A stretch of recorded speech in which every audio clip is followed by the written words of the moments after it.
2026년 7월 15일 수요일입니다. 오늘의 제목은 밥솥입니다.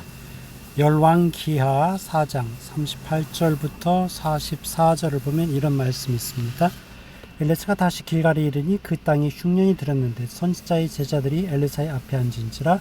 엘리사가 자기 사환에게 이르되 큰 솥을 걸고 선지자의 제자들을 위하여 국을 끓이라 하매 한 사람이 채소를 캐러 들에 나가 들포도덩굴을 만나 그곳에서 들호박을 따서 옷자락에 채워가지고 돌아와 썰어 국 끓이는 솥에 넣되 그들은 무엇인지 알지 못한지라. 이에 퍼다가 무리에게 주어 먹게 하였더니 무리가 국을 먹다가 그들이 외쳐 이르되 하나님의 사람이여 솥에 죽음의 독이 있나이다 하고 능히 먹지 못하는지라. 엘리사가 이르되 그러면 가루를 가져오라 하여 솥에 던지고 이르되 퍼다가 물에게 주어 먹게 하라 하매 이에 솥 가운데 독이 없어지니라. 한 사람이 바알살리사에서부터 와서 처음 만든 떡 곧 보리떡 20개와 또 자루에 담은 채소를 하나님의 사람에게 드린지라. 그가 이르되 물에게 주어 먹게 하라. 그 사원이 이르되 내가 어찌 이것을 100명에게 주겠나이까 하나. 엘리사는 또 이르되 물에게 주어 먹게 하라. 여호와의 말씀이 그들이 먹고 남으리라 하셨느니라. 그가 그들 앞에 주었더니 여호와께서 말씀하신 대로 먹고 남았더라. 여기에 단어가 길갈, 그 땅이 흉년, 제자들이 엘리사의 앞에 앉은지라. 사환, 솥, 국, 채소, 들포도 덩굴, 들호박, 무엇인지 알지 못한지라. 죽음의 독, 가루, 독이 없어지니라. 바알살리사, 처음 만든 떡, 보리떡 20개와 채소 100명 먹고 남았더라 라는 단어들이 나오죠. 열왕기하 4장 38절에서 44절에 등장하는 핵심 단어와 지명들을 성경에 기록된 순서대로 나열하며 각 단어의 히브리 원어, 구약성서 히브리어 뜻과 영적, 구속사적 의미를 깊이 있게 해석한 글인데요. 자, 길갈을 봅시다.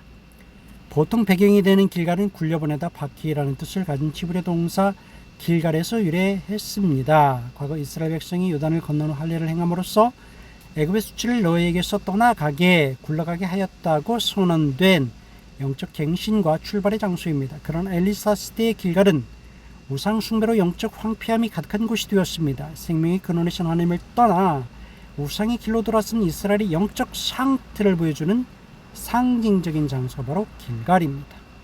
그런데 두 번째, 그 땅에 흉년이 들었죠. 흉년을 뜻한 히브리어 라압. 이 라합은 단순히 먹을 양식이 없는 물리적 기근만을 의미하지 않습니다. 성경에서 기근은 종종 하나님의 말씀과 은혜를 거절한 백성에게 많은 영적 징계를 상징합니다. 아모스 선지자가 예언했던 양식이 없어주림이 아니요 물이 없어가람이 아니요 여호와의 말씀을 듣지 못한 기갈, 여호와의 말씀을 듣지 못한 기갈이라고 분명히 말씀을 하고 있죠. 이것과 맞닿아 있습니다. 약속의 땅에 임한 흉년, 약속의 땅인데 흉년이 임했네요. 백성들의 영적 빈곤과 생명의 결핍을 시각적으로 보여주는 사건이 바로 이것입니다. 세 번째, 제자들이 엘리사의 앞에 앉았다. 이거는 제자들로 번역된 베니 한네빔. 이게 직역을 하면 선지의 아들들입니다. 이는 혈연 관계가 아니라 엘리사를 영적 아버지자 스승으로 모시고 하나님의 말씀을 배우며 선지자적 사명을 준비하던 공동체를 뜻합니다. 앉아있다의 야샤부는 단순히 자리에 머무는 것을 넘어서 거주하다, 뿌리를 내리다 라는 의미를 지니고 있고요. 앞에에 해당하는 레파나우는 그의 얼굴 앞에, 이게 파나가 나오죠. 파님, 얼굴 앞에 라는 뜻입니다. 흉년이라는 극한의 결핍 속에서도 영적 지도자인 엘리사의 얼굴을 바라보며 하나님의 말씀과 가르치심 아래 머물기를 선택한 제자들의 갈급함과 순종의 태도를 묘사하는 것이 바로 이런 표현입니다. 네 번째, 사원입니다. 엘리사가 명령을 내린 사원은 히브리어로 나르입니다. 이 단어는 활동적인 청년, 소년 혹은 종을 의미합니다. 영적 거장인 엘리사의 곁에서 수종을 들며 그의 믿음의 발자취를 직접 보고 배우는 수련생이자 대리자의 역할을 수행하는 역동적인 존재를 가리키는 것이 바로 이 단어입니다. 다섯 번째, 솥입니다. 국을 끓이기 위해 걸어놓은 큰 솥은 히브리어로 시르라고 합니다. 우리나라에도 시루떡이라는 말이 있는데 큰 솥이 시루입니다. 주로 취사나 정결의식 등에 사용되는 넓고 깊은 그릇을 뜻합니다. 시루떡도 참 깊고 넓죠.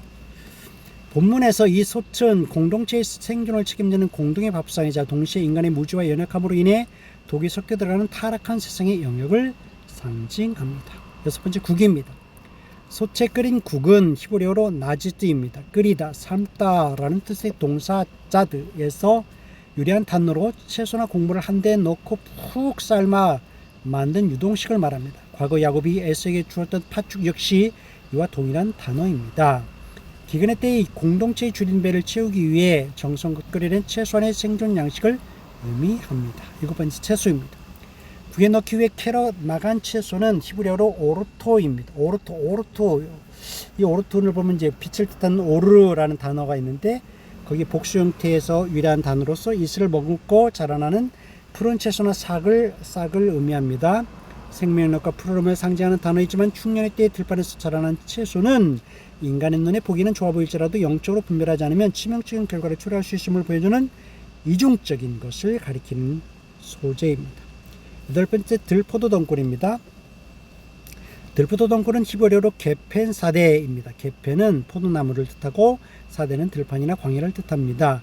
이스라엘에서 포도나무는 하나님의 돌보심을 받는 참 포도나무인 이스라엘을 상징하지만 들포도 덩굴은 돌봄을 받지 못하고 거친 들판에서 스스로 자라나 제멋대로 엉켜버린 타락한 존재를 뜻합니다. 이는 하나님의 다스림 밖에서 임의로 살아가는 불신앙의 상태를 영적으로 암시합니다. 아홉 번째 들호박입니다. 들포도 덩굴에서 딴 들호박은 히브리어로 파쿠토 사데입니다. 파쿠아 많이 들어봤죠? 파쿠아는 터지다, 갈라지다 라는 어원을 가진 단어인데 만지거나 익으면 쉽게 터져버리는 야생 덩굴 식물의 열매, 주로 쓴맛과 강한 독성을 지닌 야생 오일류인 클로신스를 가리킵니다. 겉모습은 먹음직스럽고 유용한 호박처럼 보이지만 실상은 치명적인 독을 품고 있는 죄의 유혹과 위선을 상징합니다. 열 번째, 무엇인지 알지 못한지라. 제자들이 들호박을 썰어 넣으면서 그것이 무엇인지 알지 못했다는 구절의 히브리어는 바로 야다우입니다. 야다가 알다죠. 알다라는 뜻의 핵심 동사 야다에 부정어로 야다. 로가 붙었는데 성경에서 야다는 단순한 지식적 인지를 넘어서 깊은 관계와 분별력을 뜻합니다. 따라서 알지 못했다는 것은 인간의 제한된 이성과 무지함 그리고 영적인 분별력의 상실을 의미합니다. 보기에는 좋은 것이 영혼을 죽이는 독이 될 수 있음을 알지 못하는 인간의 영적 맹목성을 폭로하고 있습니다. 그것이 바로 죽음의 독이라는 것인데요. 독이 든 국을 먹은 무리가 외친 고백 속에서 죽음의 독, 히브리어로 마베트 바시르입니다. 시르. 직역을 하면 솥단에 죽음이 있다. 마베트 베트. 육체적인 사망과 영적 단절을 모두 포괄하는 강력한 단어죠. 생명을 지속하기 위해서 준비한 솥이 도리어 사망을 생산하는 자리가 된 역설적인 상황을 보여준다는 것입니다. 죄의 삭시 결국 사망이라는 것이죠. 그러니까 이게 율법을 알지 못하고 하면 그게 사망이라는 것인데 이게 꼭 솥에든 국을 끓여 먹고 알지 못해서 독이었다 이런 뜻으로만 보면 안 돼요. 이게 다 상징하고 비유인데 알지를 못합니다. 정말 알지를 못합니다. 12번째 가루입니다. 엘리사가 던진 가루는 히브리어로 케마입니다. 고운 밀가루나 보리가루를 뜻하며 성경에서 소제, 곡식 제사를 드릴 때 사용되는 거룩한 제물을 상징하기도 합니다. 가루 자체에 독을 중화하는 화학적 성분이 있었던 것이 아니라 생명의 양식을 상징하는 고운 가루를 믿음으로 던지는 행위를 통해서 하나님의 치유와 회복의 역사가 임했음을 나타냅니다. 떡을 만들 때 보리떡도 그렇고 잘 갈잖아요. 곡식을 갈잖아요. 이 갈다는 것이 떡을 예수님께서 떡을 먹어라 피를 마셔라 이 떡이 바로 율법을 뜻하는데 이 율법을 그냥 먹으면 썰어서 먹으면 안 됩니다. 갈아서 먹어야 돼요. 자기 자신을 낱낱이 율법 앞에 갈아야 됩니다. 독이 없어지니라. 그러면 독이 사라집니다. 솥 가운데 악한 것이 아무것도 없었다라고 기록을 하고 있죠. 히브리어는 바로 하얏 다바르 라이브 라는 악함이라는 뜻인데 해로움 상처를 뜻하는데 하나님의 계획으로 인해서 죽음의 독 악이 완전히 제거되고 평안과 생명 선이 회복되었음을 선언하는 구속사적 회복의 선포입니다. 다음 바알 살리사인데 바알은 바알 신이 있으니까 안 좋은 뜻인데 근데 살리사라는 게 다시 살리사라는 것이 아주 다른 뜻이에요. 에브라임 산지 위치한 지명인데 히브리어 뜻으로 세곱절이에요. 살리사 세곱절 셋째 땅 셋째라는 건 또 좋은 뜻이잖아요. 바알은 나쁜 뜻인데 그러니까 잘 봐야 돼요. 이 단어는 바알은 주인의 남편을 뜻하며 우상의 이름이기도 합니다. 그러나 이곳에서 온 사람이 바알이 아닌 참되신 하나님께 첫 열매를 드렸죠. 셋째 날에 첫 열매가 나오잖아요. 상주 셋째 날에 우상이 땅 한복판에서도 여호와 하나님만이 온 땅의 진정한 주인이자 공급자이심을 만천에 드러나는 것입니다. 그럼 처음 만든 떡입니다. 셋째 날에 만들어진 그 씨 가진 걸로 만드는 것이 이게 처음 만든 떡인데 이게 부활을 상징하기도 합니다.